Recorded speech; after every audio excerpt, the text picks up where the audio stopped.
ሁላችንም አንድ የማያስማማን ነገር አለ።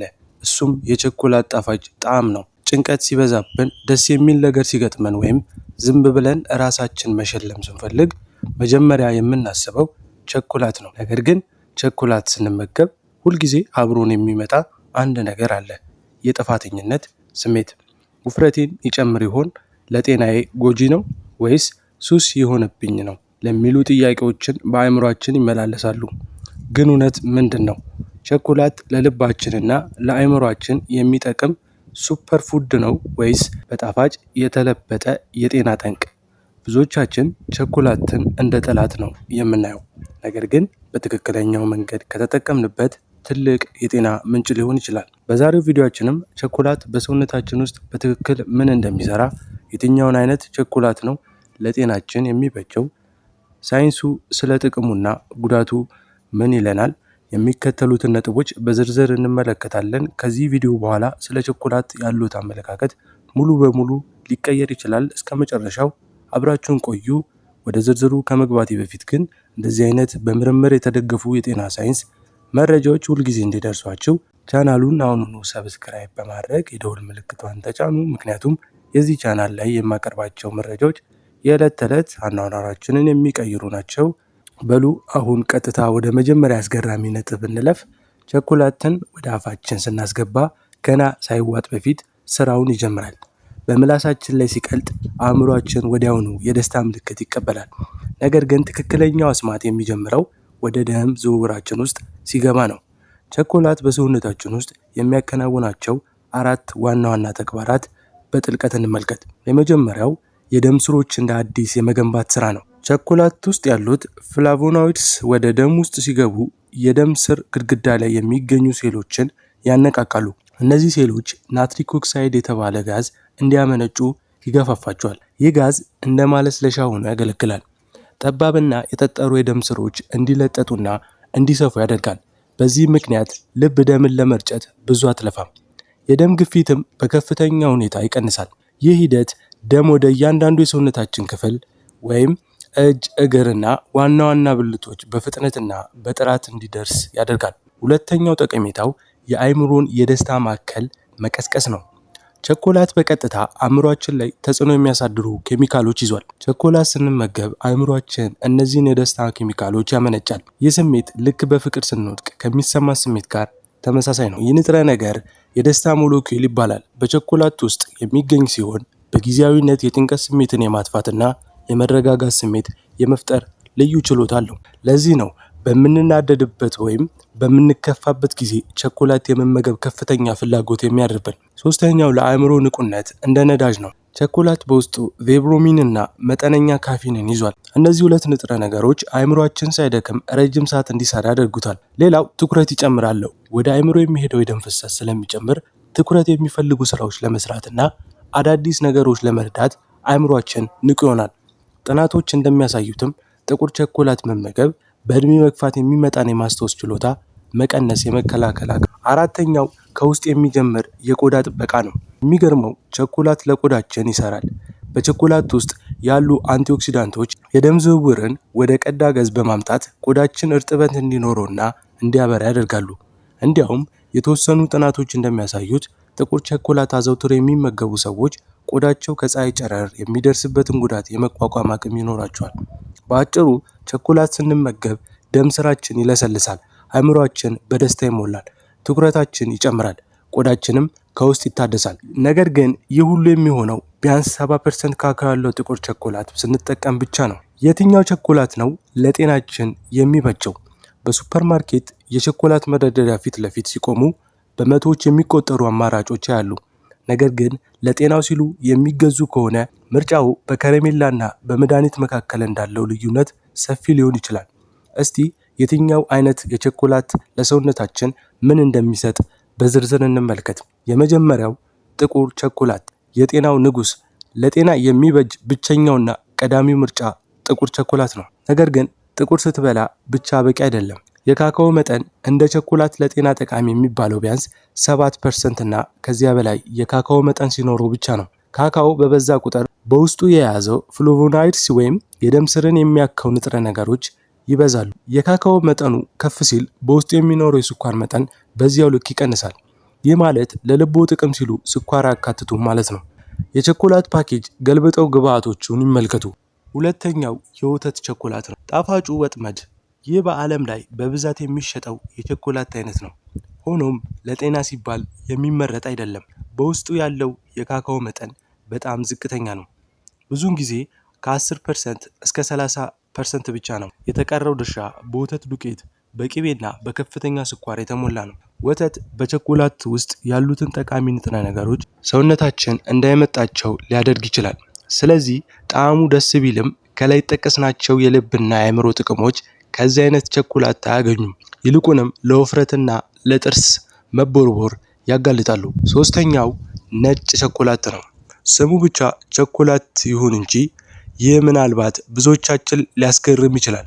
ነገር ግን ነጭ ቸኮላት በሳይንስ እይታ ቸኮላት ተብሎ ሊጠራ አይችልም። ምክንያቱም በውስጡ ምንም አይነት የካካኦ ጠጠር ነገር የለውም። የሚሰራው ከካካኦ ቅቤ፣ ከወተትና ከከፍተኛ ስኳር ነው። ምንም አይነት የጤና ጥቅም የለውም። እንዲያውም ከፍተኛ ካሎሪ ስላለው ለጤና ተስማሚ አይደለም። አራተኛው ፕሮሰስድ ነው ወይም የተቀነባበሩ ቸኮላት። አንዳንድ ጊዜ በቸኮላት ፓኬጅ ላይ ፕሮሰስድ ዊዝ አልካሊ የሚል ጽሑፍ ያሉ። ይህ ማለት ቸኮላቱ እንዳይመረመር በኬሚካል ታጥቧል ማለት ነው። ይህ ሂደት በቸኮላት ውስጥ የሚገኙትን እስከ 90% የሚሆን ጠቃሚ ንጥረ ነገሮችን ያጠፋቸዋል። ስለዚህ ናቹራል ኮካ ወይም ያልተቀነባበረ ጥቁር ቸኮላት መሆኑን ማረጋገጥ አለቦት። በአጭሩ ጤናውን ከወደዱ ወደ 70% ወይም 85% ወይም 90% ጥቁር ቸኮላትን ይለማመዱ። መጀመሪያ ላይ ጣዕሙ ሊመርዎት ይችላል። ነገር ግን ጣዕሙን እየለመዱት ሲሄዱ እውነተኛ የቸኮላት ተፈጥሯዊ ቃናና የጤና በረከት ማግኘት ይጀምራሉ። ሌላውና ቀጣዩ ሳይንሱ ስለ ቸኮላት ጥቅምና ጉዳት ምን ይለናል? እስካሁን ስለ ጥቅሞቹና ስለ አይነቶቹ በዝርዝር አይተናል። አሁን ደግሞ ወደ ዋናው ጥያቄ እንምጣ። ሳይንሱ በቸኮላት ላይ ያለው የመጨረሻ አቋም ምንድን ነው? እንደ መድኃኒት እንውሰደው ወይስ እንደ መርዝ እናድቀው? ሳይንሳዊ ጥናቶች እውነት እንዲህ ያስቀምጡታል። የመጀመሪያው ሳይንሳዊ የምስክርነት ቃል ጥቅሙ። በቅርብ ዓመታት የተደረጉ ሰፊ የሕክምና ጥናቶች ቸኮላት ሱፐርፉድ ወይም እጅግ ጠቃሚ ምግብ ከሚባሉት ተርታ ተመድቧል። የወጣ ጥናት እንደሚያሳየው አዘውትረው ጥቁር ቸኮላት የሚመገቡ ሰዎች በልብ በሽታ የመያዝ ዕድላቸው በ37% ቀንሷል። ሌላው ለስኳር በሽታ መከላከያ ነው። የሚገርመው ነገር ጥቁር ቸኮላት የሰውነታችንን የኢንሱሊን አጠቃቀም ያሻሽላል። ይህ ማለት በትክክለኛው መጠን ከተወሰደ ለሁለተኛው አይነት የስኳር በሽታ የመጋለጥ ዕድልን ሊቀንስ ይችላል። ሌላው ጸረ እብጠት ነው። በሰውነታችን ውስጥ የሚፈጠሩ ድብቅ እብጠቶች ለካንሰርና ለተለያዩ በሽታዎች ምክንያት ይሆናሉ። በቸኮላት ውስጥ ያሉ አንቲኦክሲዳንቶች ግን እነዚህን እብጠቶች የመዋጋት ከፍተኛ ኃይል አላቸው። ሁለተኛው ሳይንሱ የሚያስጠነቅቀው ጥቁር ጎኑ ወይም ጉዳቱ። ሳይንስ ጥቅሙን ብቻ ሳይሆን አደጋውንም በግልጽ ያስቀምጣል። ቸኮላት ጎጂ የሚሆኑባቸው 3 ዋና ዋና ምክንያቶች አሉት። የመጀመሪያው የኦክሳሌት ክምችት ነው። ቸኮላት በውስጡ ኦክሳሌት የተባለ ንጥረ ነገር ይዟል። ይህ ንጥረ ነገር ለኩላሊት ጠጠር ተጋላጭነት ለሆኑ ሰዎች አደገኛ ሊሆን ይችላል። ሁለተኛው የምግብ መፈጨት ችግር ነው። ለተወሰኑ ሰዎች ቸኮላት የቃጠሎ ወይም የጨጓራ አሲድ ወደ ላይ የመመለስ ችግር ሊፈጠር ይችላል። ምክንያቱም በውስጡ ያለው ቴብሮማይን የጨጓራና የጉሮሮ መገናኛ ጡንቻ እንዲላላ ስለሚያደርግ ነው። ሶስተኛው ሱስ የማስያዝ ባህሪ ነው። ቸኮላት አእምሯችን ውስጥ የደስታ ስሜት የሚፈጥረውን ዶፓሚን ስለሚለቅ አንዳንድ ሰዎች ቸኮላት ካልበሉ የመረበሽና የራስ ምታት ስሜት ሊሰማቸው ይችላል። ይህ ከፍተኛ ስኳርና ካሎሪ ተጋላጭነት ያደርጋል። የመጨረሻው ሳይንሳዊው ቀመር ነው። ሳይንቲስቶች የሚስማሙበት አንድ ትልቅ መመሪያ አለ። መርዝነቱን የሚወስነው በመጠኑ ነው። ቸኮላት መድኃኒት የሚሆነው በሚከተሉት 3 መስፈርቶች ሲያልፍ ብቻ እንደሆነ ሳይንሱ ይነግረናል። መጠኑ በቀን ከ30 እስከ 60 ግራም ወይም ከ1 እስከ 2 ስኩዌር በላይ መብለጥ የለበትም። ሌላው ጥራቱ ነው። ቢያንስ 70% ካካኦ መሆኑን መረጋገጥ አለበት። ተጨማሪዎቹ ስኳር፣ ካርሜል ወይም ሰው ሰራሽ ቅቤዎች ያልበዙበት መሆን አለበት። ሳይንሱ እንደሚነግረን ቸኮላት እንደ ምግብ ሳይሆን እንደ ተጨማሪ ንጥረ ነገር ካየነው ለጤናችን ተአምር ሊሰራ ይችላል። ነገር ግን ጥቅም አለው በሚል ሰበብ በቀን አንድ ሙሉ ፓኬጅ የምንመገብ ከሆነ ጥቅሙ ወደ ጉዳት መቀየሩ አይቀሬ ነው። ቸኮላትን መቼ እንብላ? ሳይንሱ ስለ ጥቅም ብቻ ሳይሆን ስለ አወሳሰዱም ምክር አለው። ቸኮላትን ከመተኛታችን በፊት ባንመገብ ይመከራል። ጥቁር ቸኮላት መጠነኛ ካፌን ስላለው እንቅልፍ ሊነሳን ይችላል። ቴብሮማይን ይህ ንጥረ ነገር የልብ ምትን በጥቂቱ ስለሚጨምር ሰውነታችን እንዲነቃቃ ያደርጋል። ስለዚህ ቸኮላት ለመመገብ ተመራጭ ሰዓት ከምሳ በኋላ ወይም ከሰዓት በኋላ ነው። ለምን አይመከርም? ቸኮላት ለሁሉም ሰው እኩል ላይሆን ይችላል። የሚከተሉት ሰዎች ጥንቃቄ ማድረግ አለባቸው። የኩላሊት ጠጠር ያለባቸው ሰዎች። ቸኮላት በውስጡ ኦክሳሌት ስላለው የጠጠር ስጋትን ሊጨምር ይችላል። ሌላው የማይግሬን ራስ ምታት ያለባቸው። በአንዳንድ ሰዎች ላይ ቸኮላት ውስጥ የሚገኘው ትራይማይን የተባለ ንጥረ ነገር ለከፍተኛ ራስ ምታት መነሳት ምክንያት ሊሆን ይችላል።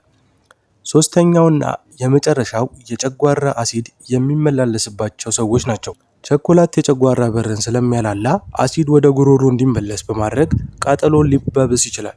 ሌላው ቸኮላትና የቤት እንስሳት ነው። ይህንን ነጥብ ብዙ ሰው ትኩረት አይሰጠውም፣ ግን በጣም አስፈላጊ ነው። በቸኮላት ውስጥ ቴብሮማይን ለሰው ልጅ ጠቃሚ ቢሆንም ለቤት እንስሳ በተለይ ለውሻና ለድመት ግን ገዳይ መርዝ ነው።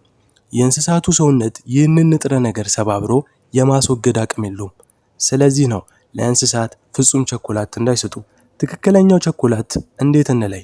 ሱቅ ውስጥ ቸኮላት ሲገዙ ፓኬጁን ገልብጠው እነዚህን 3 ነገሮች ይመልከቱ።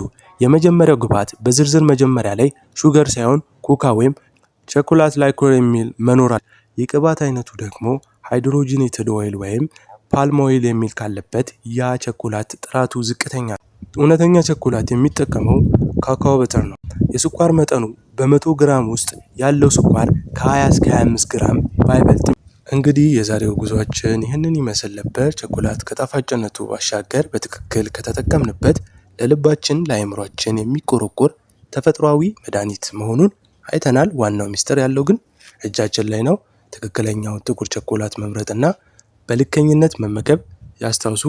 ጤናው የአኗኗር ዘይቤ ማለት ሁሉንም ነገር መተው ሳይሆን የሚጠቅመውንም ነገሮች ለይቶ ማወቅና በአግባቡ መጠቀም ነው። ዛሬ የተማርነው መረጃ ተግባራዊ በማድረግ የጥፋተኝነት ስሜት ሳይሰማችሁ በሳምንት ጥቂት ቀናት ጥቁር ቸኮላታችሁን እየቆረሳችሁ በጤና ተዝናኑ። ቪዲዮ ከመዝጋታችሁ በፊት እናንተ በብዛት የምትገዙት የትኛውን የቸኮላት አይነት ነው? ወይ ደግሞ ከዚህ ቪዲዮ በኋላ ወደ ጥቁር ቸኮላት ለመቀየር ወስኗል? ሀሳባችሁ ኮሜንት ላይ ብጽፉልኝ በደስታ አነባዋለሁ። ይህ መረጃ ለአንድም ሰው ቢሆን ይጠቅማል ብላችሁ ካሰባችሁ ላይክ በማድረግ እና ሼር በማድረግ ለወዳጅ አጋሩ።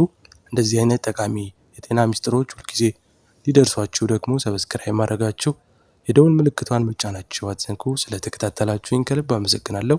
በቀጣይ ቪዲዮ ሌላ አስገራሚ የጤና መረጃ ይዤላችሁ እስክመጣ ድረስ በቸኮላት ጣፋጭነትና በሙሉ ጤንነት ቆዩልኝ። ቸር ሰንብቱ።